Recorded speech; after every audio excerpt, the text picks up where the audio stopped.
الحمد لله نحمده ونستعينه ونستغفره ونعوذ بالله من شرور أنفسنا ومن سيئات أعمالنا.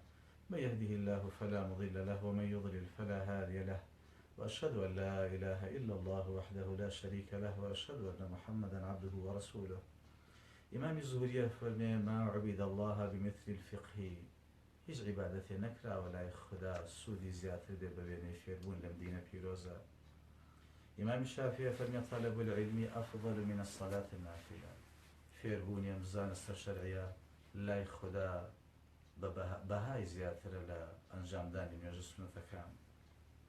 عومەری کوڕی عەبدولعەزیزە فەرمێنی: استطعت فكن عالما، گەر دەتوانی ببەرە زانا، گەر نەتوانی ببەرە فێرخواز، گەر نەتوانی هەردوو لە هەردوویانت خۆش بوێ، گەر نەتوانی ڕقت لە هیچیان نەبێ. ابن مسعود فەرمێ: اغدو عالما أو متعلما ولا تكن إمعة، یا زانا بە یان فێرخواز بە، مەبەرە سێمیان کە کەسانێکن بەڕاو بۆ چوون و عەقڵی خۆیان کار دەکەن. ئیمامی زوهریە فەرمێ: العلم ذكر يحبه ذكورة الرجال ويكرهه مؤنثهم. وشەیە عیلم لە زانستە زمانەوانیەکانی عەرەبدا بەنێر هاتووە، واتە پیاوە ڕاستەقینەکان هەوڵەدەن زانستە شەرعیەکان بەدەست بێنن، پیاوە ناڕاستەقینەکان فرامۆشی دەکەن.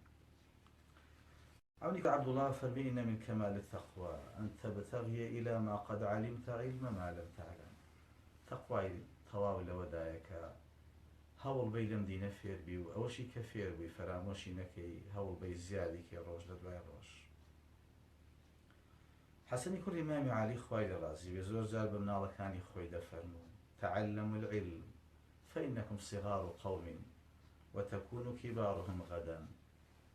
تا ئەمڕۆ منداڵن تەمەنتان بچووکە فێری زانستە شەرعیەکان بن، بۆ دوا ڕۆژ پیرەکان بە دنیا بەجێ دێڵن، ئەو جار گۆڕەپان بۆ ئێوە سۆڵ دەبێ و ئێوە دەبنە ڕیش سپی و ناودارانی خەڵک، هەمویان ڕووی لە ئێوە دەکەن و پرسیار لە ئێوەکەن. وەڕووی کوڕی زوبەیرە فەرمێ: أزهد الناس في عالم أهله، کەم نرخترین مرۆڤ لای خزمان مرۆڤێکی زانایە.